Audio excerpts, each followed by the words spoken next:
professional singer, and much of my work is actually in choral music, both liturgical and secular. I sing in the city at Church of St. Luke in the Fields, and I'm part of the Berwick Chorus at Oregon Bach Festival, and I operate as a freelance singer in a number of organizations in New York City, including Inspire. And I'm also an arts administrator, working mainly in spaces of community choirs or pro-am choirs, professional amateur choirs. And currently I'm the executive director of Musica Viva NY. So I'll be speaking a lot from my firsthand experience from those two capacities today. And I am Stephen Hall. My pronouns are he and they. I am the co-founder of Spectrum Ensemble, as Megan said. We are a percussion ensemble, actually, so I'm not a singer. But our mission is that we advocate for LGBTQ visibility and representation in classical and new music in those worlds. So, we commission a lot of music by queer composers, and we arrange music and perform it of, historical composers who were LGBTQ. And then we also try and raise money for different charities that are sort of in that world, and just sort of, be active in that social justice capacity. So yeah, these sort of queer issues are something I think about a lot. So even though I haven't been in the choir since high school, I'm happy to be here and sort of talk about this in any capacity. We're grateful to have Stephen with us. And I do think that, these questions, we're addressing them specifically through the lens of applying them to choir, but I think they permeate our lives and we can apply them in any space that we're in. So hopefully you can share this with non-choir folks too.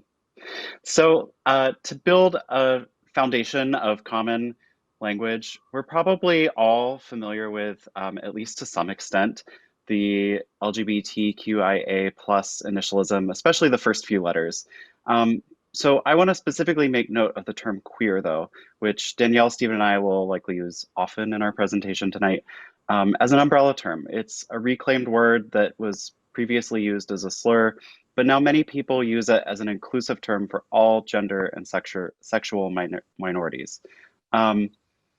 Just note that these identities are really personal, and it's up to individuals to determine how they identify.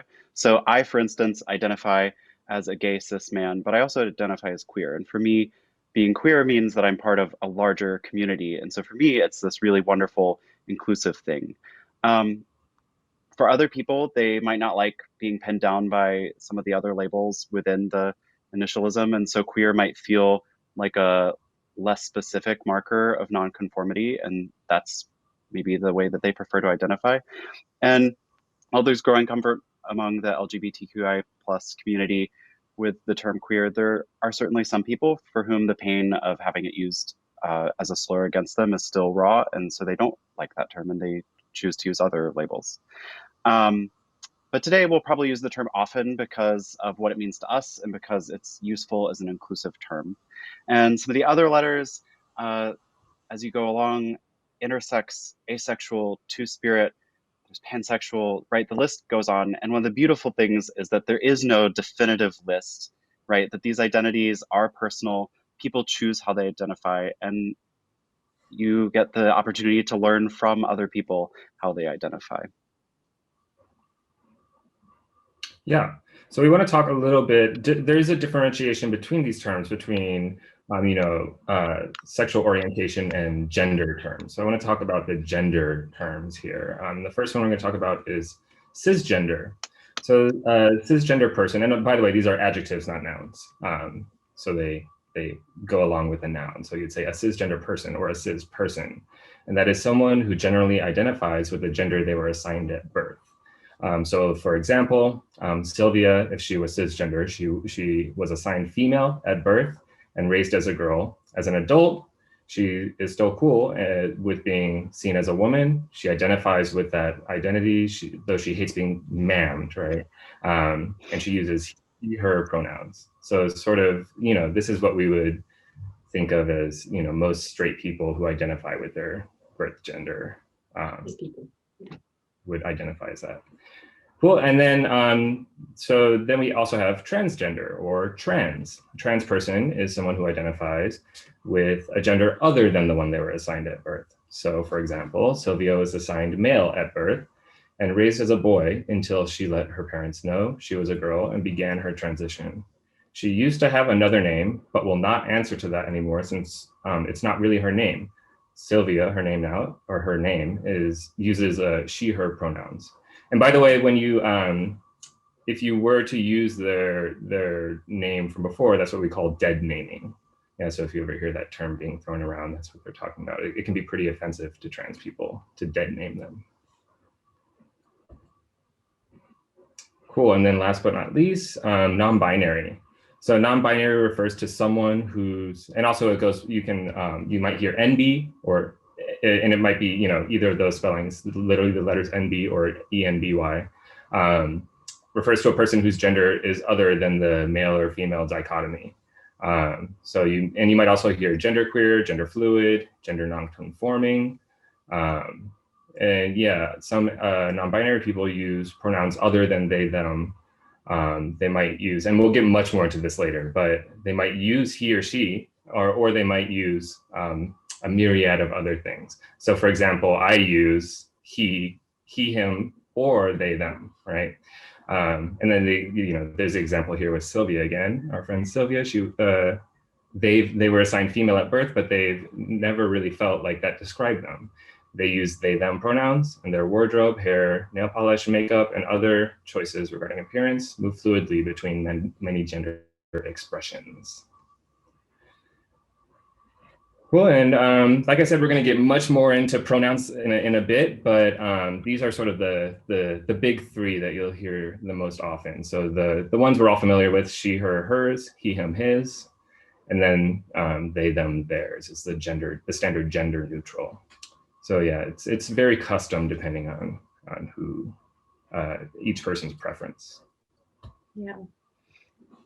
Just before I start this section, I'll add that there's like no one way to be non-binary, no one way to be trans, and no one way to be cis. It's exactly, you are what you say you are, and there are as many ways to express a gender as there are people. So this is a pretty like broad strokes kind of, but these are sort of the general labels. Of course, we know how this can be limiting, but the general labels that we'll use to kind of work our way through this material. So I'm going to be taking us through a few more abstract concepts that might be a little more difficult to contextualize without concrete examples, but we're going to get there, I promise. But for now, I want to take this opportunity to present them to build a framework that we can share, sort of like a shared lens through which we'll view our discussion. So this first one, so we hear this a lot: representation, visibility. What does it mean in this context? Why does representation matter? Well, basically because seeing yourself in the room is the first step to wanting to be in the room. It's important to see, we've seen this a lot with, the recent projected election of Vice President-elect Kamala Harris, and how that makes people feel to see somebody of color and a woman in that high office, right? So representation really does matter. And furthermore, wanting to be in the room, so seeing yourself there leads to wanting to be there. Wanting to be there means also that you know and expect that you'll feel affirmed and safe in the room. And when we say these words today, we're going to mean being able to see and acknowledge and affirm someone's identity as they tell it to us, which is going to lead us to creating a space where openly asserting that identity is safe and welcomed, so that people can show up and sort of represent themselves in these spaces. And addressing representation is therefore going to be a path toward equity in our spaces. Okay, so what's the difference between equity and equality, right? These are two words that sound similar, but they're not the same exactly. Maybe you've seen this graphic of three people trying to look over a fence, and one is very short, and then, there's one who's very tall and one in the middle. And equality is when they all get the same box to stand on, and, the shortest one still can't see over the fence, right? And equity, is when they all get enough boxes so that everybody can see equally over the fence. And of course, liberation means that we take away the fence, but that's another webinar entirely. But so we're going to stick with these two terms today to talk about building equity in our spaces. So the difference is subtle. Like you might say, like, okay, well, shouldn't everyone just have the same allowances?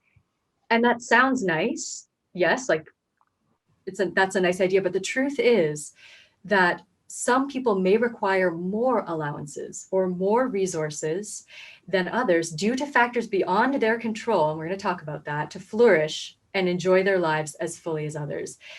And so to tie this together with representation, I'll say that to me, building an equitable space means a space where representation matters, where people are affirmed in their identities and show up in their identities, and those things are affirmed rather than simply tolerated. So tolerance is another word that's like, it sounds okay, but it's actually, we're looking for a little bit more than that these days. We talk about tolerance as being not quite deep enough to what we really are looking for in equitable spaces. Tolerance to us does not really imply actively being a safe space or a welcoming environment. So tolerance being like the ability or willingness to endure something, that's not really actively welcoming or actively affirming. So if we look sort of at the second half of this, these two terms, where affirmation means active emotional support or encouragement. So we can kind of see how silence is different than listening and affirming and saying, yes, I believe you. Using someone's pronouns, helping other people to use their pronouns. Those things are affirming behaviors, and they're active. They are actions that we do, right? And it's not just simply a matter of like, this is fine with me, but like there's no real sort of action around it. And affirmation is another term that you may hear a lot is allyship, right? So showing up to be a friend to the cause, an ally in the cause, and the struggle for this equitable nature to these spaces, being an accomplice, something else we're talking about a lot now, to the cause, right? And something that helps us navigate allyship, really actively showing up and navigating allyship, is an understanding of the privilege that we might carry into a space. Privilege is a term that gets thrown around a lot these days, and it's not uncommon to see people get a little stiff or even defensive when it does come up. Some important things to remember are that having privilege doesn't necessarily make you inherently a bad person, but it's more like you have certain benefits because you belong to a certain social class that you didn't have to earn, and that people who are not a part of that social class may not have those same benefits. And it's really important to remember that as we unpack our own privilege and talk with others about that, our social systems are what created this, right? And by recognizing the privileges that we have and what they are, we then are able to better see inequities around us and to identify the privileges that we have that other people may not have. And then it makes it easier for us to start identifying ways to fight those inequities. So it's really important for us to do the work to unpack our own privilege and to help people in our social circles, especially people who share our identities, to navigate that work themselves. Because then, as Danielle alluded to, it helps us become allies and accomplices to helping combat those inequities. And really central to understanding our privilege is to understand all of the different ways in which our identities intersect.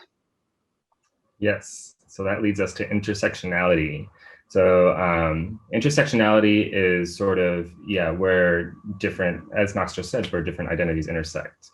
This quote from Kimberly Crenshaw, because the intersectional experience is greater than the sum of racism and sexism, an analysis that does not take intersectionality into account cannot sufficiently address the particular manner in which Black women, in the case that she was speaking about, are subordinated. So it's the interconnected nature of social categorization, such as race, class, and gender, regarded as creating overlapping and interdependent systems of discrimination or disadvantage.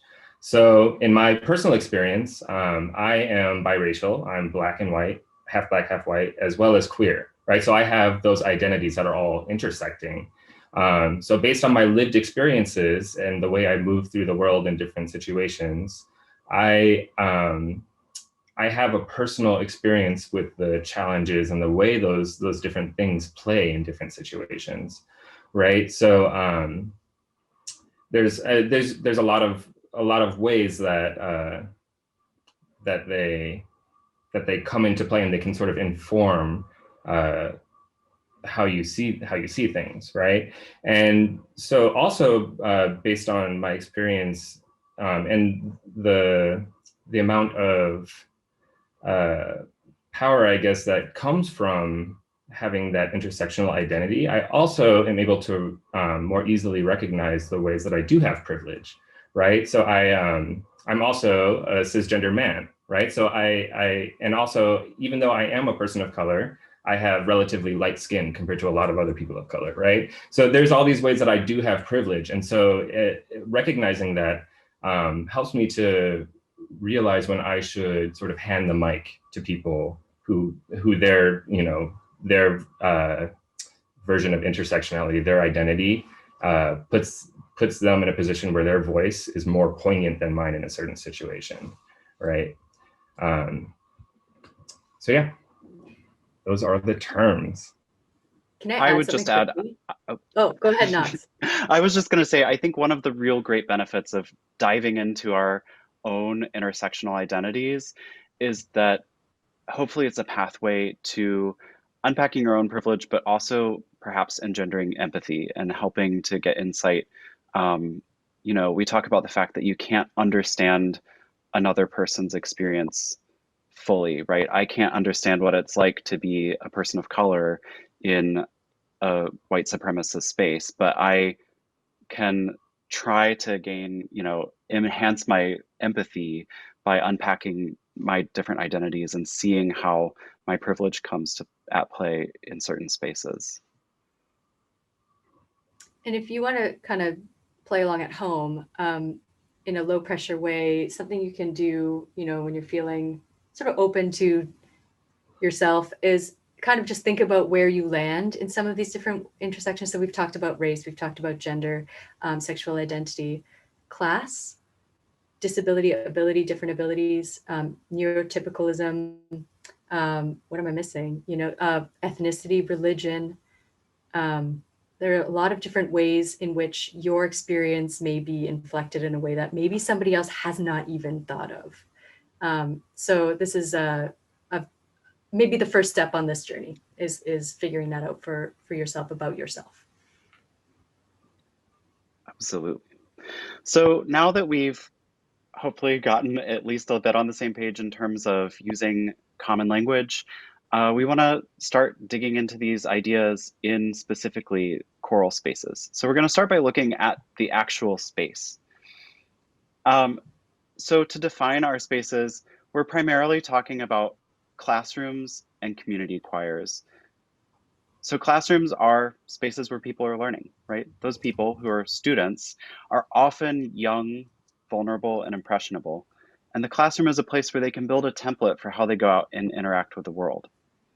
Often, many students don't have other places to go where they feel safe to express their queer identity. And I think many of us are familiar with this, whether we're queer or not, that choir or music is a space where we found a welcoming community and where we have felt able to be expressive, right?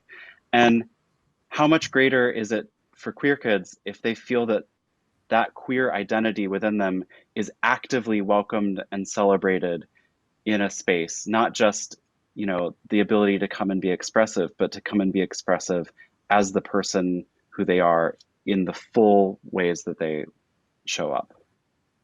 Community choirs are spaces where people come voluntarily to sing. And it's important to note that this is also a very vulnerable space because singing entails using your voice and body in a really personal, exposed way. We also need to remember how important the social aspect of choir is for many, if not all of our singers who are choosing to come and be in a community choir. People who don't feel welcomed or don't see themselves represented in the group just won't come. And I said, right, that singing is really vulnerable, and it's because voices are so much more personal than any other instrument because they are actually part of our bodies, right? They're so central to our identity.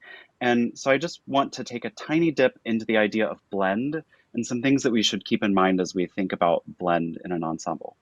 So one of the things that many, myself included, many people have said about choir is, it's this incredible thing that's a sum that is greater than its parts, right? It's one of the things we love about ensembles and choirs in particular. But we want to make sure that we're achieving this sort of cohesive identity through an additive unity in a way in which people feel genuinely encouraged to contribute and share of themselves. And we don't want to be achieving some kind of forced or Procrustean blend where people have to check their identity at the door to be a part of it, right? Intersectionality is really much at play here because our ideas of blend are frequently rooted in very narrow regional and racial identities. And so it might be appropriate in certain settings to go for a specific kind of sound for a specific piece, right? But we need to know our singers and know how to help them create that sound in a way that first doesn't do harm to them, right? Because we never want to be causing physical vocal damage to people because of something we're asking them to do. But two, we really want to make sure that we're not forcing them to do something that makes it feel like they're becoming someone they're not, right? And another way we could do like lots of workshops on just the idea of blend, right?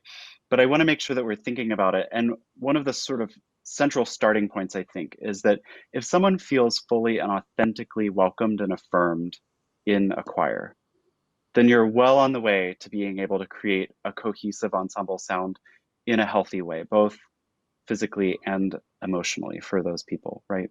Because if they feel like they are an integral part of this ensemble because of who they are and not because they're fitting into some idea, then you can achieve a healthy and beautiful, cohesive ensemble that celebrates its constituent parts instead of, ramming everyone into one tiny little box.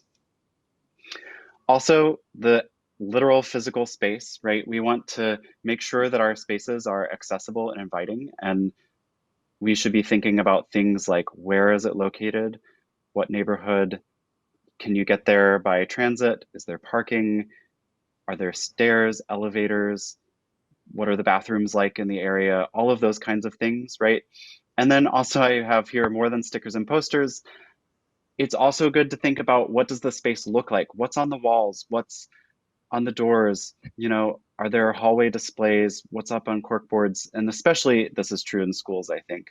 And there are so many great networks that offer resources for educators. And while I say it's more than stickers and posters, I do want to highlight the importance of visible allyship. And the sticker pictured here is from Glisten. And it can be unbelievably important for young people, especially queer kids, to see visible signs of allyship and affirmation, like posters or stickers or things in the halls. And even if they never speak to the adults that are putting those things up, just seeing those signals of affirmation and allyship can be incredibly valuable for a student, especially. But it's, of course, really important that before, during, and after putting up any kinds of stickers or posters and things, that you're doing the work to educate yourself and that you're prepared to fully back up that signaling of allyship, right?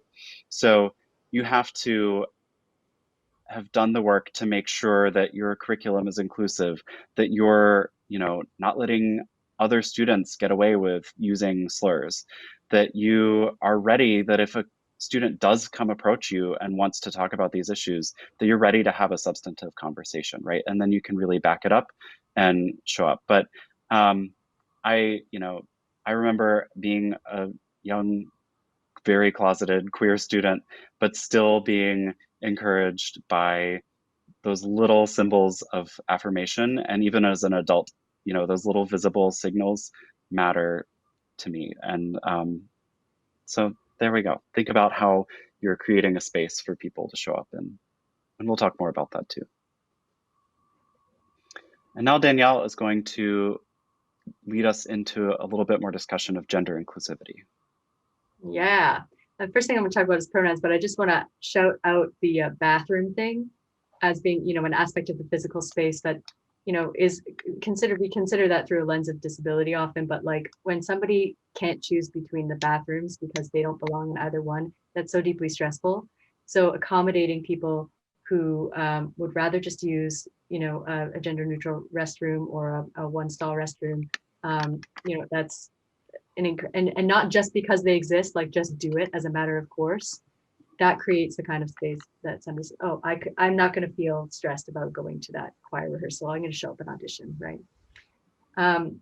Good. So moving on to pronouns. So I did a quick Google search for pronouns LGBTQ to see what I would find if I told you to do it. And guess what? I came across tons of resources. I came across printable infographics, stickers, practice tools for like conjugating and using different pronouns in different kinds of sentences. And these are produced by organizations for public use under Creative Commons licenses. They're so widely available. At Chamber Queer, we print our own pronoun stickers. And I think the next slide is something that Spectrum Ensemble did. Oh no, this one's our conjugation slide. So see how there's like a flashcard that you turn over and you practice, putting each pronoun in each number column into the correct place in the sentence. And Spectrum Ensembles created this beautiful educational resource for advocating for diverse, inclusive spaces. So this stuff is available really widely, and so I feel like it's something we can tackle really easily. This is something I would call like a really sort of like a low-hanging fruit for us in these spaces. And actually, I find that once we put our minds to it and really start thinking about pronouns and thinking about conceiving of gender as a spectrum rather than as a binary thing, that paradigm shift actually comes pretty easily, but it does take some intentional thought at first, right? But why is that important? Why is it important to respect people's pronouns? Pronouns matter. First of all, you can't know somebody's gender by looking at them. You can't assume anything about gender, right? You can only know what they tell you. And we must just believe people when they tell you who they are. There's this wonderful cartoon that went around recently. I saw it on Instagram and put it here as a sort of illustration of that. And this creature on the right says, "Hello, caterpillar, you are a caterpillar," to the butterfly who is asserting their identity as a butterfly. Like, no, the butterfly knows. Don't tell the butterfly it's a caterpillar, right? These words are these like little sort of assertions that pronouns represent. They're so small, but they occupy a lot of space in the sentences that we speak about ourselves, about other people, and they have a lot of power. And when you hear them about yourself, they can really shift the way that you feel, right? Using someone's proper pronoun and name is an active, affirming action. So it's an act of allyship. And it really does mean the world to people to be seen as who they say they are to you, to feel affirmed in that, rather than, the pain that it can inflict and the alienation that it can inflict to be consistently told that they are not who they say they are. You may mess up. I mess up.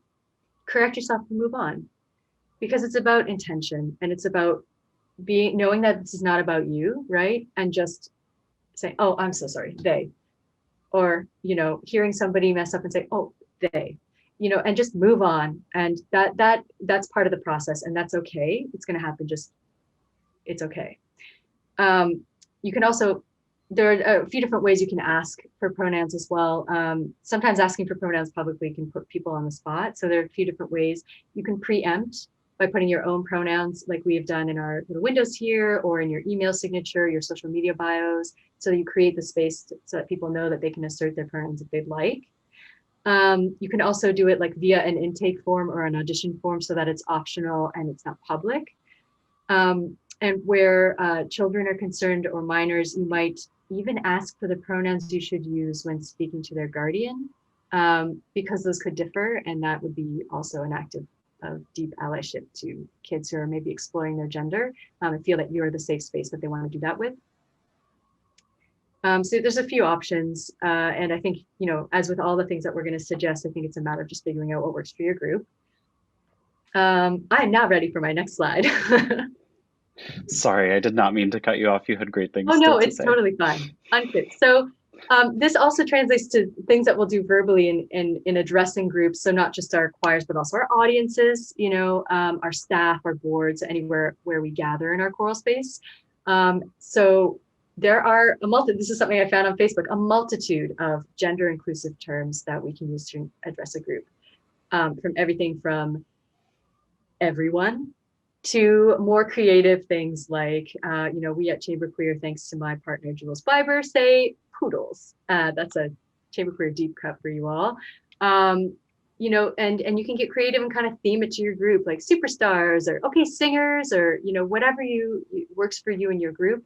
But just moving away from boys and girls and ladies and gentlemen is kind of where we're at. Goes such a long way. And related to this is also just thinking a little bit about how we address the choir while rehearsing, or referring to the sections in whatever context that comes up. So we've got, our standard section, soprano, alto, tenor, bass, right? And we're still kind of in a place where we're hearing ladies and men, and this is something that, I get told a lot as something that people wish that, their choir directors would address. So I can tell you that from within, this is something that we are experiencing and not comfortable with.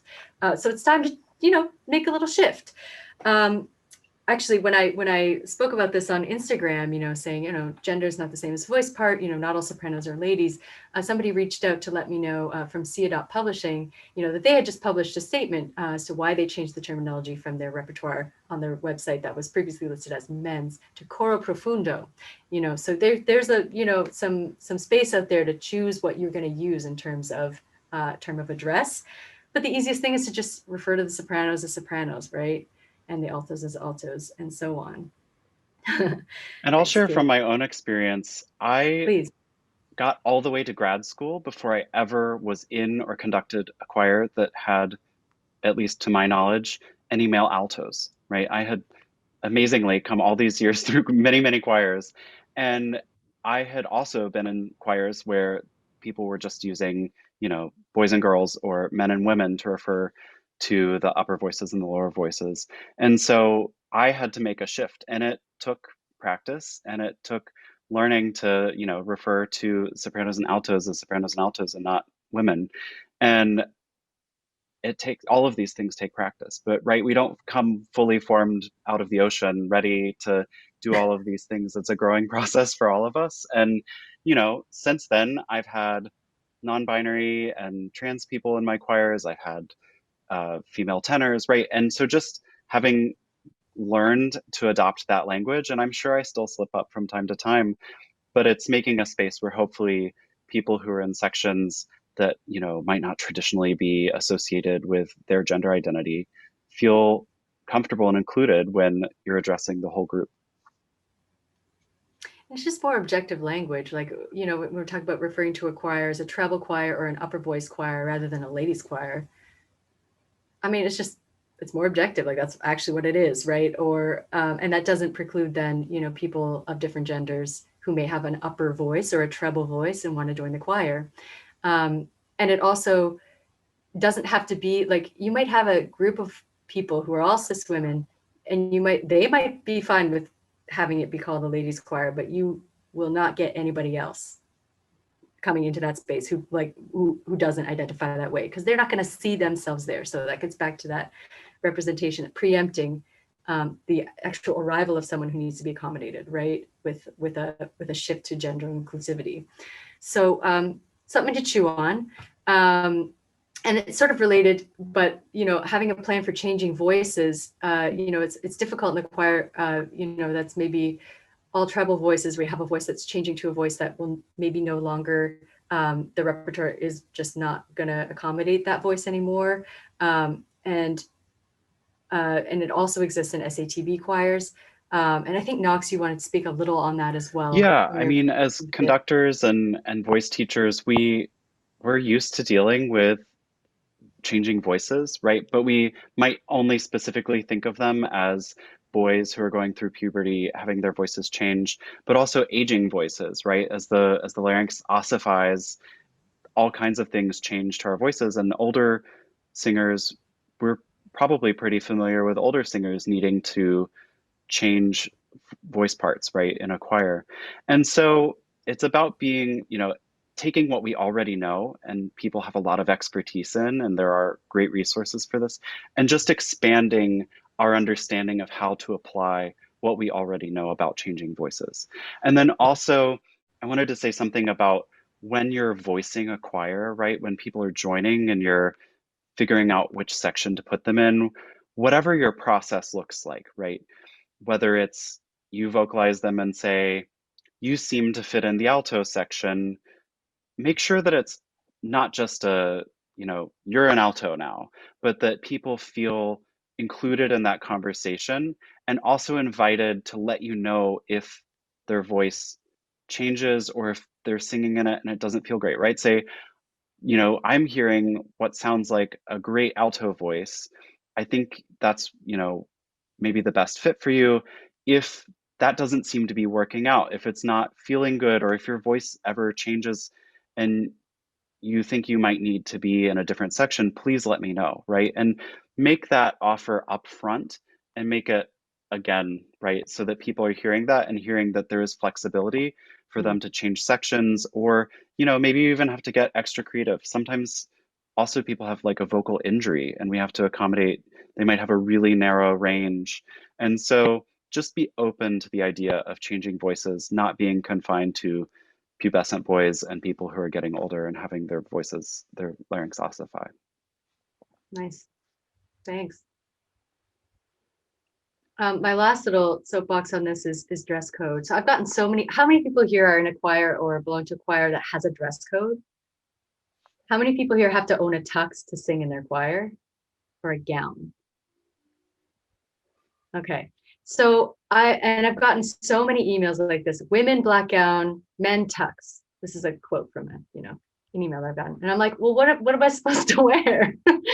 Right? I'm like, oh God. So that invites a conversation. And right, an active like anxiety thing happens to me where I'm like, now I have to talk to my boss about something that's kind of personal. And maybe I don't know the contractor so well. This is awkward. I don't know that they'll be super inviting to this conversation. But if I get the email that says, even if it's a formal dress code, which, the more formal the dress code, the more gendered the clothes, like gown and tux, even if I get an email that says dress code is formal, black gown or tux, I read that a lot differently than the above, right? I'm like, oh, I get to choose which one suits me better. And so, leaving aside the question of whether a choir should have a uniform or expensive clothes it has to purchase in order to belong to the choir, I'm an advocate for moving away from these more strict dress codes. If it has to be that way, that's one way to kind of tweak it. Now, how we do things at Musica Viva NY, because we don't have as strict a dress code as that, we provide a list of clothing options listed, organized from head to toe. And you just choose what you want to wear. And everybody shows up looking like themselves in their snazzy black clothing that they chose themselves. They look good, they feel good. Everyone's the same level of dressed up, and it's great. And so this way we don't prescribe what anybody is, they don't need to worry about which column they're choosing their dress out of for this concert. So these are some ways in which the dress code can be navigated. And keeping in mind too that, again, this cost issue is something that we should think about, especially with community choirs. So if you move towards a dress code that's more gender inclusive, it also has that awesome byproduct of being available already, maybe in the closet of somebody who who came to your concert and said, "Ooh, maybe I'd like to audition," and sees that it might be possible because they don't see a sea of tuxes and say, well, I don't have one of those. So a couple of great benefits to tweaking your dress code here. Cool. So these last few slides, we're going to try and get through pretty quickly so that we have plenty of time for questions at the end. But we're going to talk about applying these concepts to choral spaces. So first up is representation in programming. So we're going to have a little activity quickly. I'm going to list off a bunch of famous composers who happen to be LGBTQ, or based on letters and stuff, we think they probably were LGBTQ in some way. And I want you all to keep just a tally of, as I list them off, of which ones you knew were LGBTQ and have seen or heard their queerness being openly discussed or represented in the context of a concert program or a discussion around the concert. right? And then at the end, we're going to share our totals in the chat. Cool. And so, of course, it's not mandatory to share, but there's no reason to be embarrassed about your score. This shouldn't be a reflection on your personal beliefs, right? You're not homophobic if you get a low score. It's really about the state of representation in the classical music world right now. Cool. So if we're ready, everyone ready to take a tally somewhere?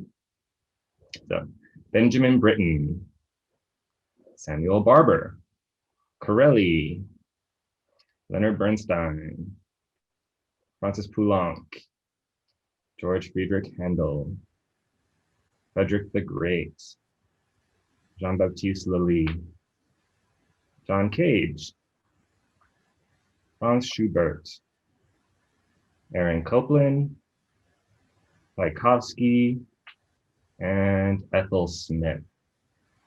Cool. So take a second to tally up your total. There was 13 total. Oh, Danielle, you got 12. That's pretty good. I think I got a low score. I co-run Chamber Queer, so. Right. Well, I mean, I run a queer organization too, but I didn't get that high score. But yeah, so yeah, I'm seeing a low one, some high ones. It's pretty surprising. Okay, cool. Quite strange. Yeah. So besides all of these composers being queer, being LGBTQ in some way, I want to talk a little bit about what the similarities and differences between them are, because that's going to be enlightening. So all of those composers, all of them were white European or European descent people, right? And then all of them besides one was male. Yeah, there was only one. Ethel Smith was the only woman on there. So this also, it ties in a little bit with intersectionality. So if we go to the next slide, we see that these different communities face different issues when it comes to representation. So LGBTQ people generally, LGBTQ men tend to face the issue of erasure, where their queer identity is being conveniently left out of programs or textbooks and things like that.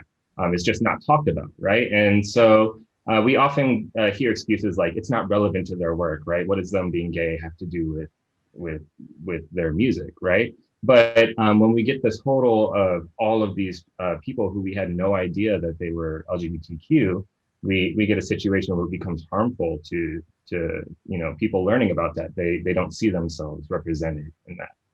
Well, and then when you get to other groups of people, like people of color, women, lower class people, their issue that they face is exclusion, right? So they aren't allowed even into the classical music world in the first place, or at least into the upper echelons, where now hundreds of years later, we're going to be remembering who they are.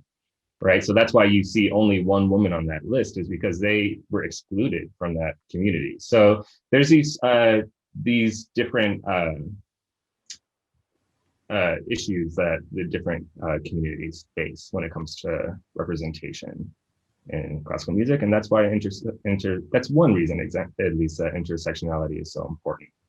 We have to understand these problems so we can learn how to make our communities more inclusive, right? And our programming more inclusive.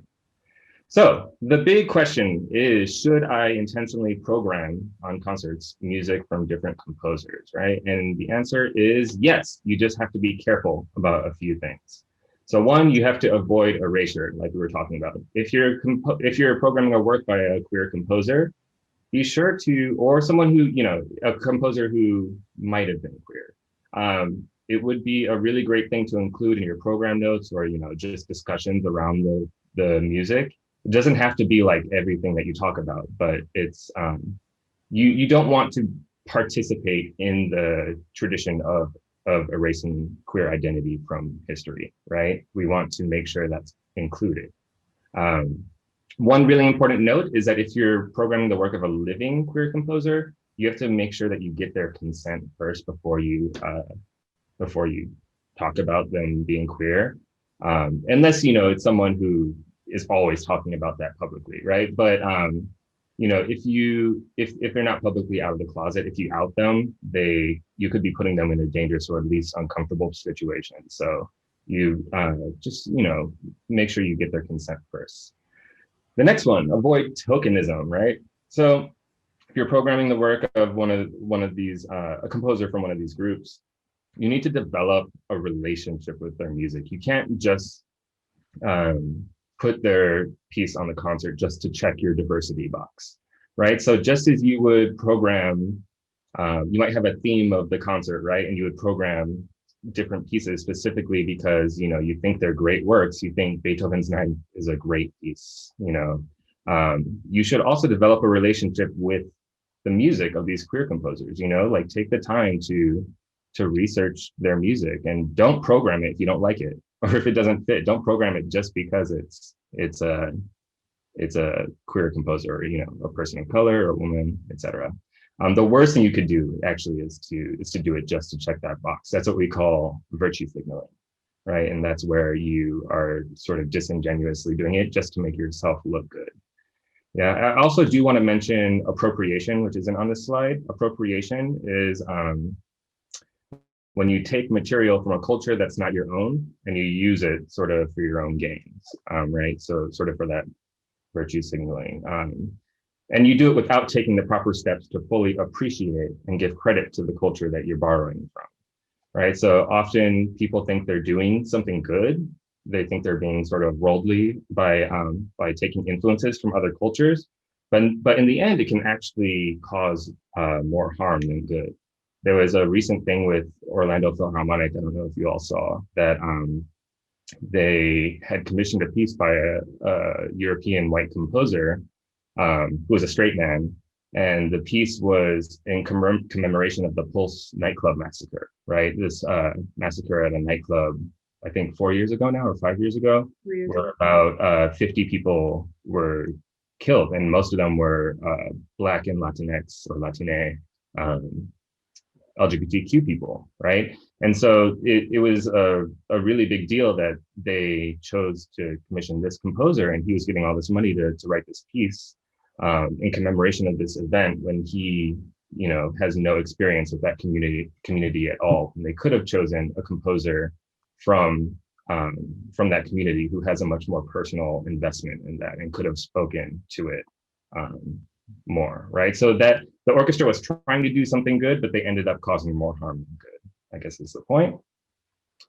And I know, Stephen, one thing we've talked about in our own conversations with tokenism is how, you know, like when you see a concert in February that has, you know, spirituals, and that's the only time a choir does any music by Black people all year. Or with queer people, we see a concert in June during Pride Month, and there's, you know, music by queer people, or the same only couple of queer composers.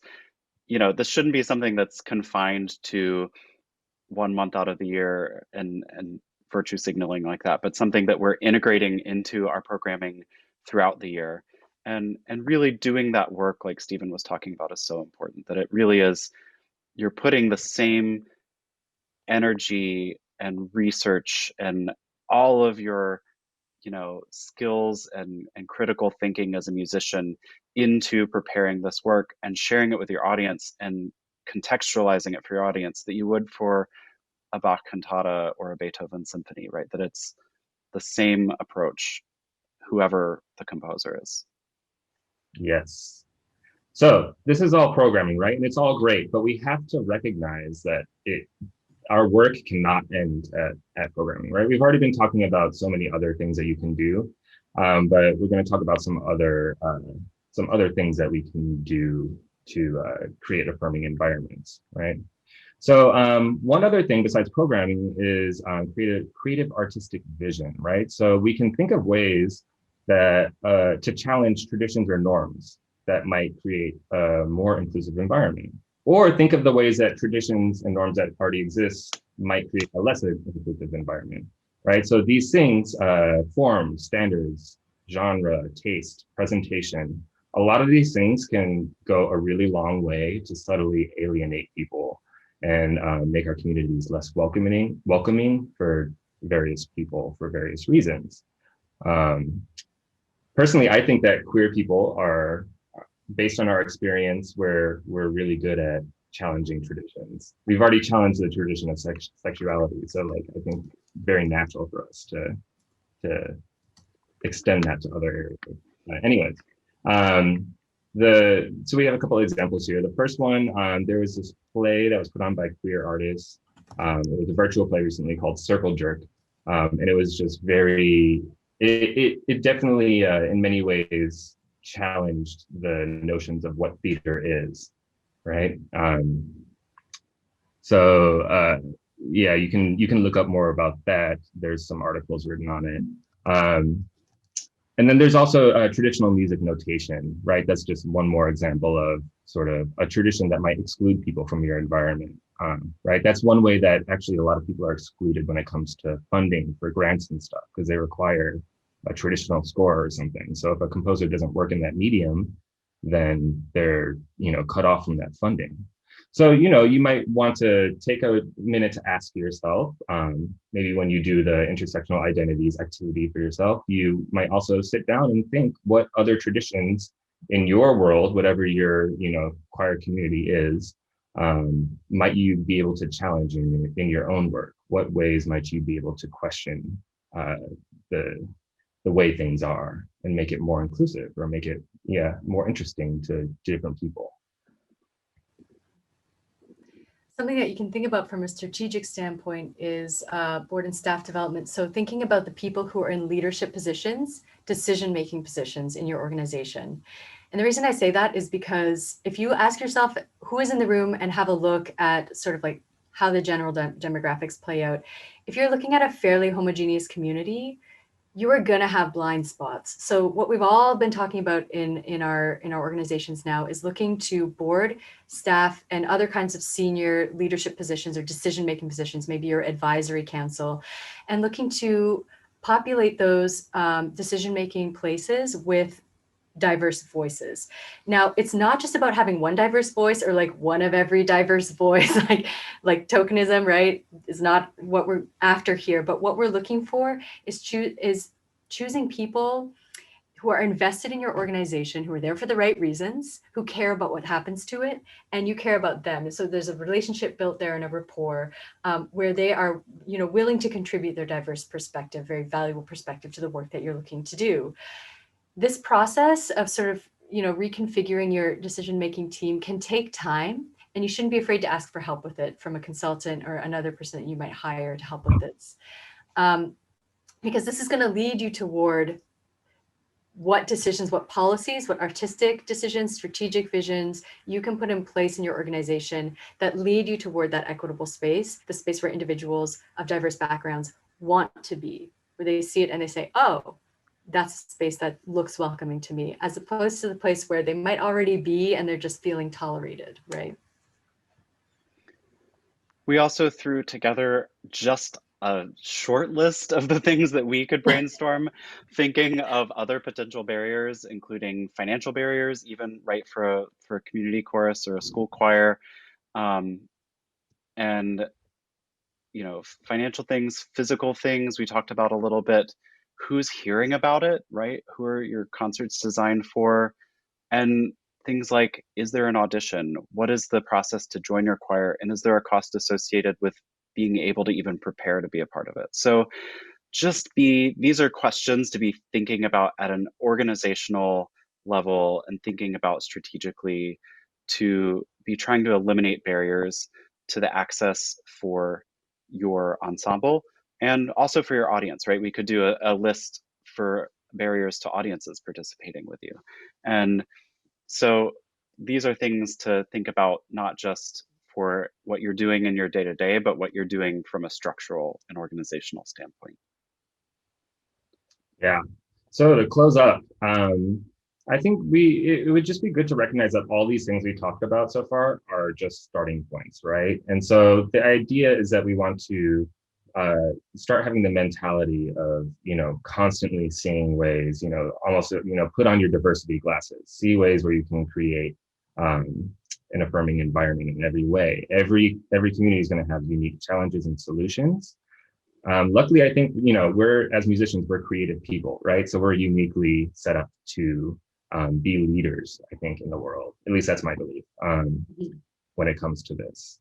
That being said, I do want to, the last little caveat here is don't hesitate to hire a consultant to help you, especially If your leadership team or you don't include representative voices, if you don't have that diversity, you might not naturally have know all the answers, right? And so it's it could be very good to hire a consultant who has experience thinking about those things, because you don't want your privilege to sort of give you a blind spot where you won't uh, see what needs to be done, or you might do the wrong thing, right? So it's a useful thing to keep in mind. So that brings us to the end of our formal presentation, and we would love to, I'm going to stop sharing my screen so we can see each other's faces and have some time for questions and discussion. And I'll say too that you, since we're recording, we're hoping that you will feel free to share this with the choral leadership in your organizations, that this can be a resource that goes beyond the people who are in this room right now. And that can maybe just be something that could be referred to, in spaces where decisions are being made about how organizations progress through the next sort of chapter of how we build musical spaces. So even if, some of this wasn't new to you, I'm hoping that, you'll feel empowered to bring it to people to whom it might be.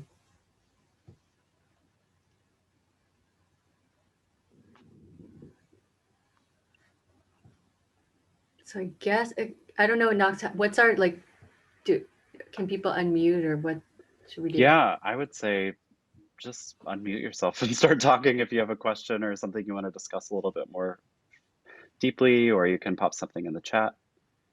Great. Oh, thank you, Megan. Yeah, I would love for Choral Canada to share this with the membership. That'd be wonderful. And hopefully you and Megan Chartrand can talk about that and just, yeah, cool. I'll jump in if no one else is talking. Please. I don't have a specific question, but it's more just a comment.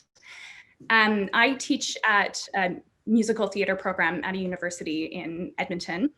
And every year when we pick our new season for the next year, it's always a really big challenge between selecting shows that will sell tickets and selecting shows that offer the best opportunities to our students, and really changing the narrative and what seasons exist and what shows are always done on repeat.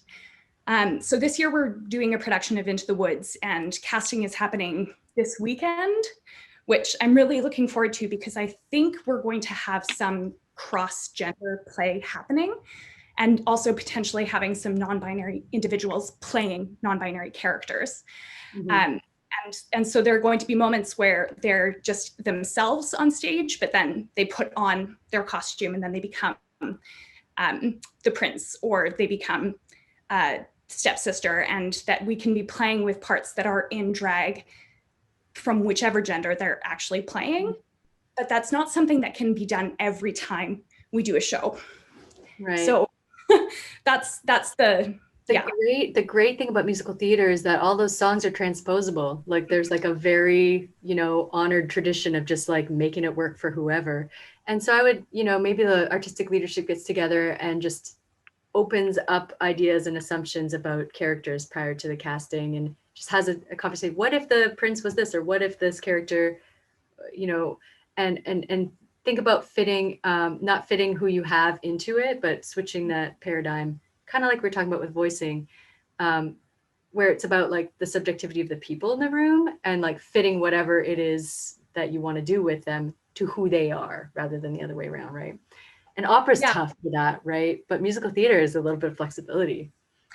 And this is like the fourth time that my institution has put this play on within the last years. I mean, it's a great one, but yeah, I get you. But I think this is the first time that we're actually trying to approach it from a more inclusive standpoint.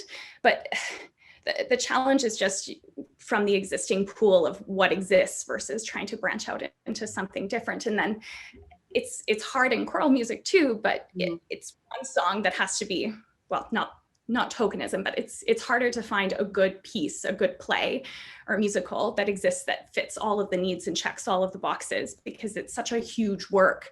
And a lot of the diverse pieces that are coming out, we can't do Hamilton, we can't do Into the Heights because of what the representation is within our programs. But then if we're only putting on these like Guys and Dolls, we're not going to be getting the diverse students applying to the university either. So it's this really terrible, vicious cycle that we're really stuck in, and we're trying to break out of it. But like I said, more comment and less of a specific question, but any input. Yeah, I mean, I'm sure it's one of those things, everything doesn't have to be, breaking the box. If you put on one every now and then, that's, really innovative, that's great. And questioning those traditions, that does a lot, because a lot of people don't do that at all, right? Also, I do want to mention Sondheim is gay, so that's one for you. I had one other thing and it was good, but I don't remember now. I have a thought about dramaturgy that kind of connects, to do it, if you're putting on the old chestnuts, some of them are problematic. You mentioned Guys and Dolls has such a, just in the real like meat of it is this very gendered like thing going on. But, if there are some things that could be done without like, maybe it's a bad example because it really is so old fashioned, but like, I don't know, what if your Nathan Lane character, whatever his name is, is a non-binary person, or what if it's a female student, they're a queer couple, like who, like mess with it, right? But it's a matter of just making sure the music will work for the students you have.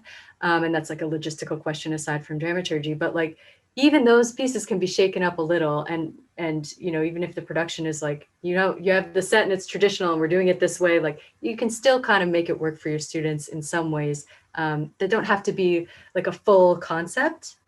It's a matter of it remaining, a dialogue with the people who want to come in the room and do the musical with you, but yeah, I get that choosing, I mean, yeah. And I speak about opera a little bit, like choosing a piece sometimes for the singers you have is like it's such a task, but I think that is part of the work.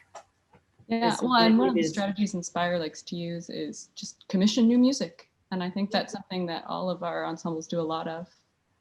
I think Eric had a question. I saw your hand go up. Yeah, hi. Just a comment.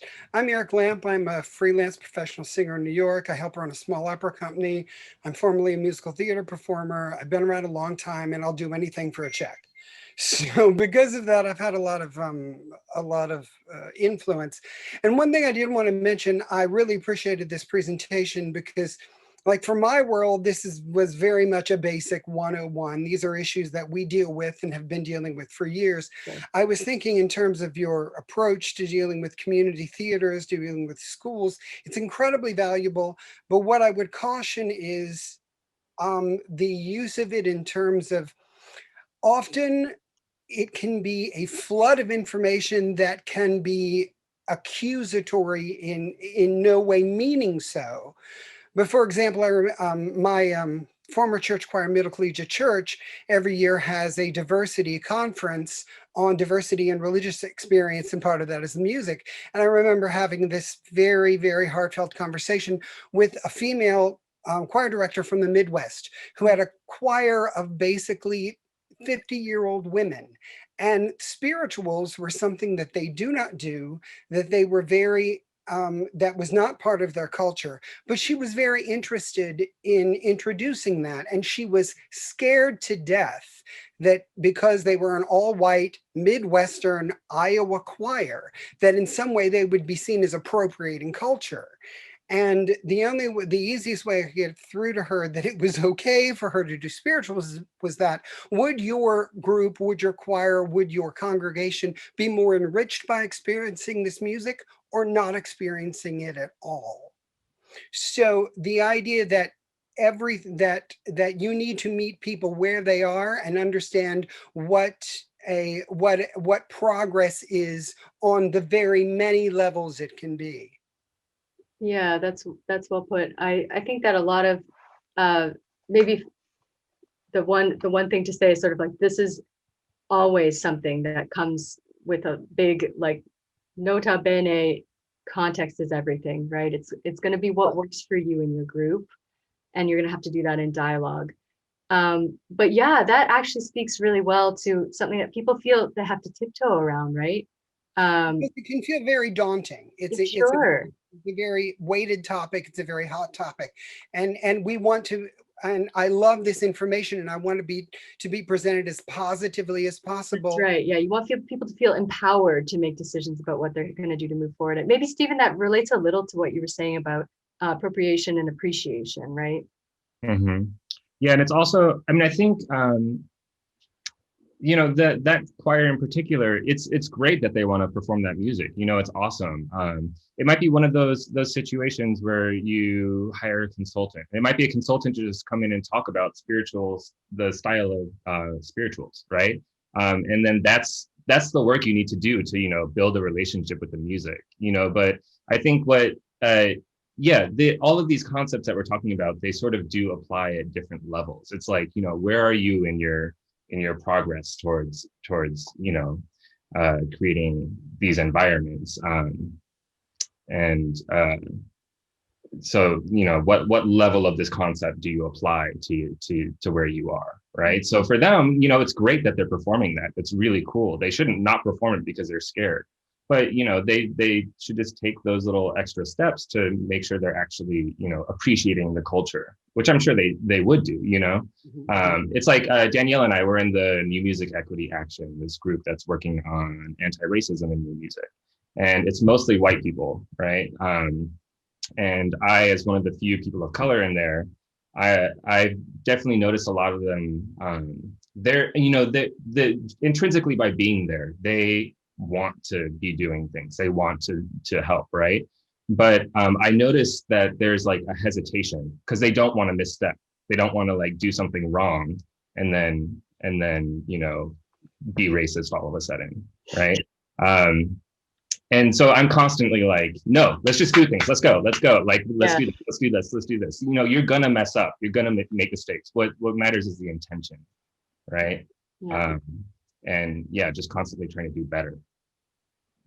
And consultant is a very like corporate word, right? But that could mean in this context, like even in the middle of Iowa, there's probably a Black church down the road or the next town over.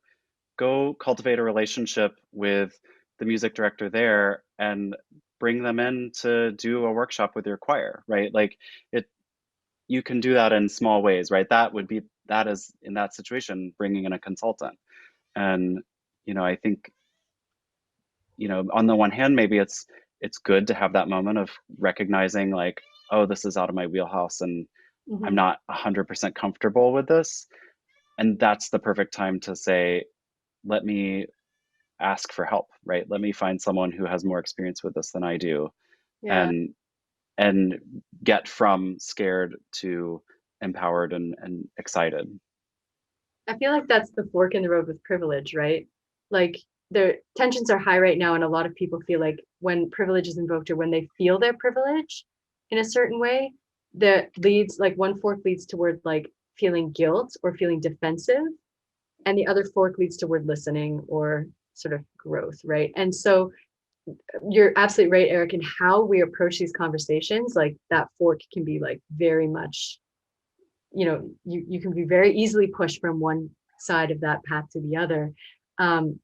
So I think when we're discussing these things with people who bring their concerns, I think it's not just about keeping it positive, but I think keeping it centered on how the knowledge that they have is power and is empowering, right? The knowledge that they have about themselves, but also about the issue, how they do see complexity in that issue and are therefore equipped to consider it thoughtfully. I think that's a nice framing for these discussions. Yeah, one other thing that I would love to see more of a push for is, you know, sort of adjusting the way that you react when it's pointed out that you did take a misstep, right? People get very defensive when you point out, oh, that was homophobic, that was racist, or, you know, that was wrong in some way. But I almost wish, and I think that this is something that we can do through, you know, talking about these things in a more positive way. I wish that, you know, it was sort of like when you were talking about pronouns, Danielle. If you mess up someone's pronoun, you get corrected. Just say, "Oh, I'm so sorry," and move on. Right? It's not that big of a deal. It's like, "Thank you so much for correcting me. Okay, let's move on." But there's this, sort of defensiveness that I think we all have seen many times, that people sort of feel like they need to defend their honor or something when oh, I'm not racist, but of course, yeah. Jonathan has his hand up. Hi, everybody. I'm Jonathan Parker. Can you all hear me? Yes.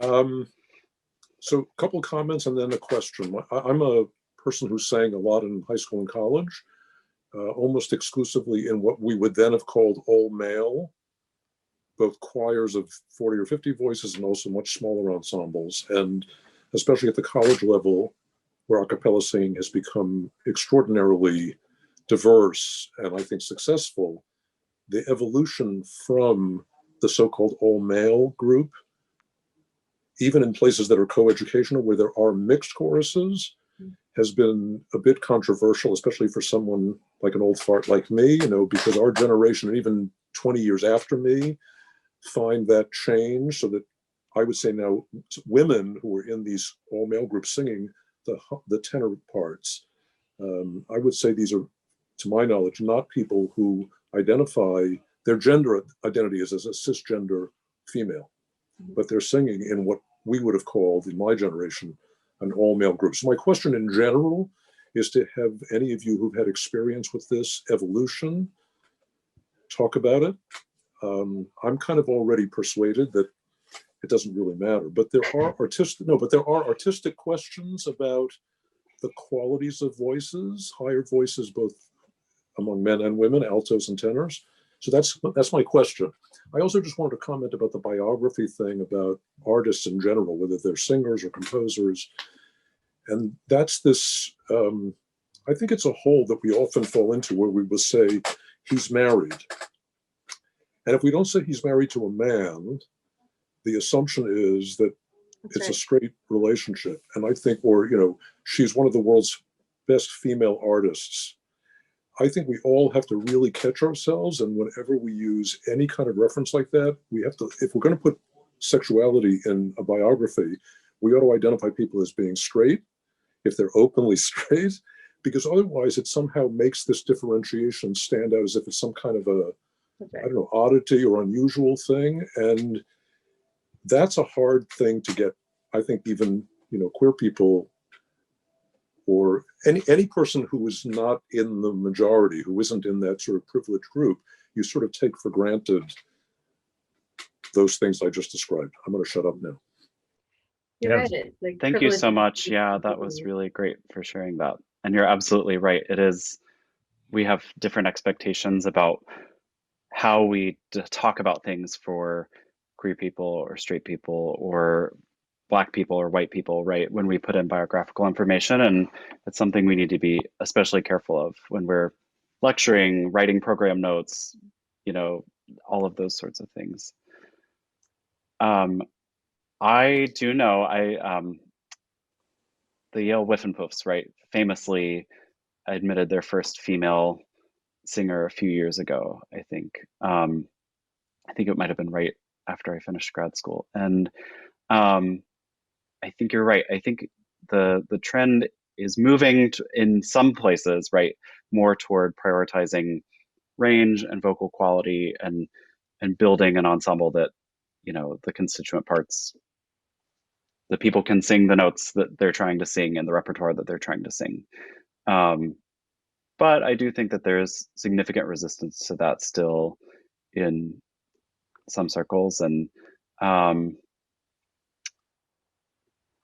it's tough because, right, the answer isn't just to go to all like SATB groups, right? Because then we wouldn't get to perform incredible repertoire that's written for higher voices and incredible repertoire that's written for lower voices. So I think the important thing for me is, that you're letting whoever wants to audition, and if their voice works for the repertoire that you're trying to perform for that group, and you have to have had a very clear conversation with the leadership of the group to figure out how to advertise that you are open to more than just, say all men, if we're talking about a men, previously men's a cappella group, and how to communicate that to people, how to, is it consistent in all of your literature, on your website, on your social media, all of that, right? And how are you getting that word out? And then are you really backing it up with how you make people feel through the audition process and being included in rehearsals and everything?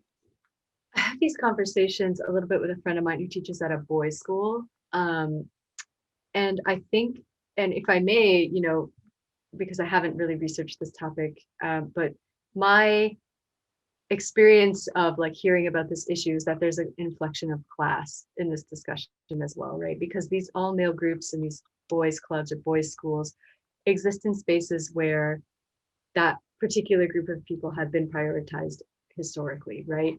And so what's being dismantled isn't necessarily musical entirely. I think in some of these cases, it's a little bit sociocultural. And I think it speaks loudly to use places where people, and this is why we're doing this, speaks loudly to use places where people make music together because it is so personal. It has such a big social element, and so many people sing in choir as a locus for this type of transformation. Because if people practice it here, they can also practice it elsewhere in their educational spaces, their workspaces, et cetera, their families. And hopefully one day politics and onward, right? And so to me, I say, hooray. And it's not just because it means, oh, any singer can sing in any choir now. It's about taking a sort of hallowed and exclusionary practice and opening it. And it's not just vocal for me when I hear about that. But it does also bring up the dilemma, and it's probably a good dilemma of, for example, it's a real positive that now we even speak in terms of whatever your voice is, you may sing in that part. Because I came from an era where it was SATB. If you were a lower voiced alto who could sing tenor or bass, you sang alto. You were forced into that place. If you were a boy whose voice never dropped, you sang tenor, even though you really should have been an alto or a soprano. We're not having those discussions as much anymore, which is a wonderful open thing. But then you do have the tradition of the all-female choirs, of the girls chorus in San Francisco. There's a very famous, very successful girls chorus here in New York. Are we at a place where a young boy who is a sopranist, who doesn't have the opportunity to sing in another organization? Are we at a place where then they can then become a part of what is traditionally an all female gendered organization? These are questions we're going to have to deal with, and I think that's a positive, actually. Yeah, definitely. It all comes down to, challenging traditions. And when you challenge it, you ask, like, is this tradition, harming someone or harming, a certain subset of people? Like, is it excluding them from being able to participate? So yeah, it's not necessarily about that, upper voices choirs can't exist, but it's, the language that we use around them and the people we allow into those spaces. Like, if someone fits in there, why shouldn't they? Well put. Yeah. Yeah, it's about I think what is we'll have conversations in other spaces. I'm sure everybody is having conversations about what about this is upholding say white supremacy, and where our conversation here is maybe what is upholding the gender binary that maybe we don't need anymore, or what is upholding patriarchal or misogynist or homophobic ideas that maybe we don't need anymore. And so it's just that quick that sort of beginning to interrogate, I think, in that way, and looking at some ways to transform small things to see if maybe it opens space for other things is what it takes. And you're right, and where girls choruses, boys choruses, male choruses, are concerned, these hallowed traditions, there's a lot to dismantle there, and it is hard.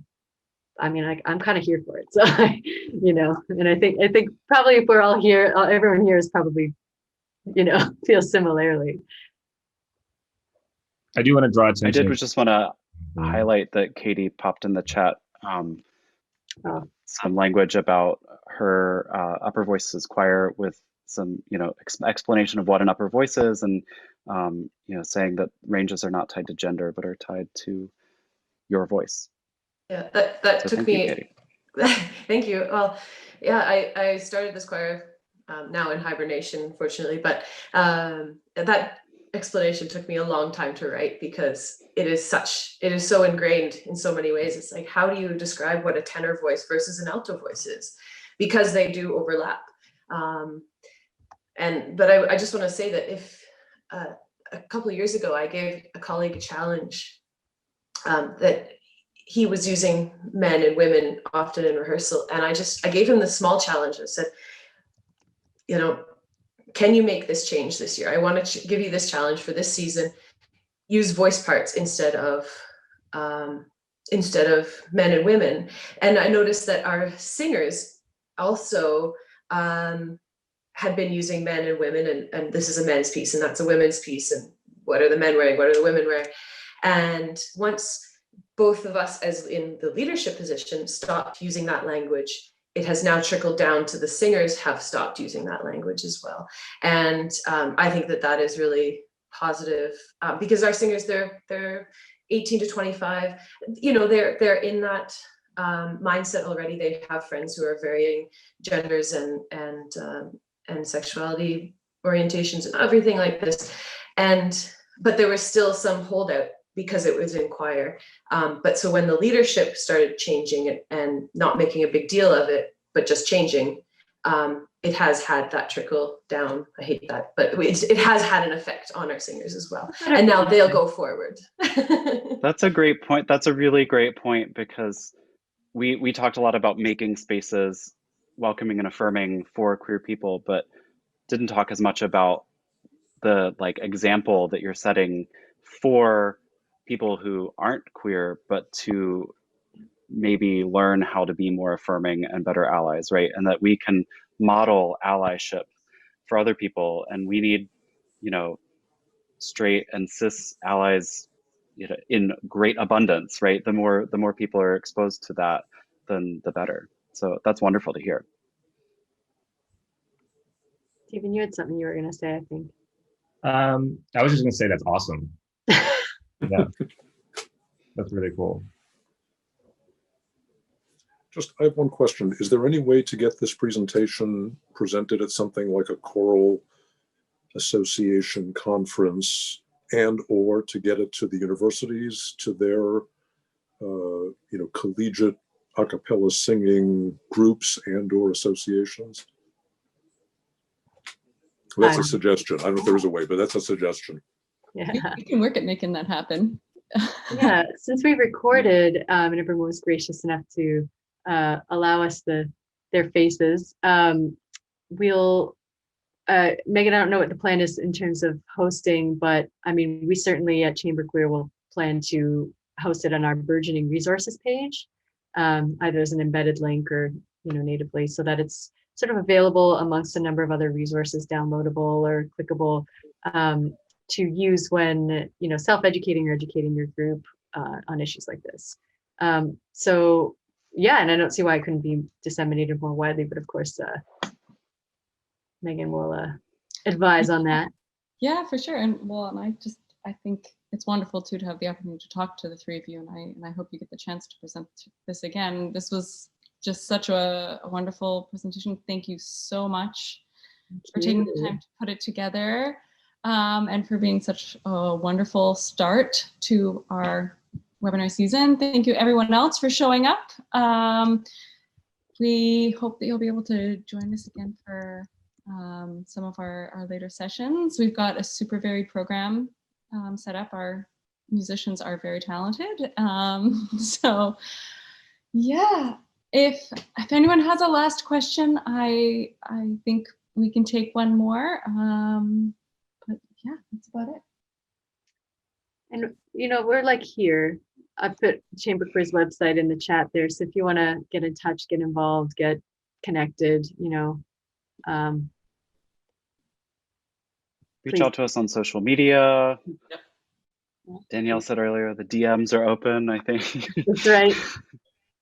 Right, message us. Hopefully this is just the start. And but yeah, I was going to say, for me, this was great because these are lots of things that I have thought about a lot and talked about maybe in one-off conversations, but haven't really thought about holistically and thought about like communicating in a group setting before in a really formalized way. So I really appreciated this opportunity and getting to spend a lot of time bouncing ideas around with Danielle and Stephen. Likewise. Yeah, same. Thank you for hosting Inspire. It was really cool getting to hear, think about these things from a choral perspective, which I haven't really had a chance to do before. So that was cool. Yeah, thank you so much, Inspire, for having us. Right. Thank you so much. Great. Well, yeah. Thanks, enjoy everybody. your evening. Everybody. Thank you. Take care, Justin, Megan. Bye. Nothing. Bye, everyone. Thank you. Bye, Eric.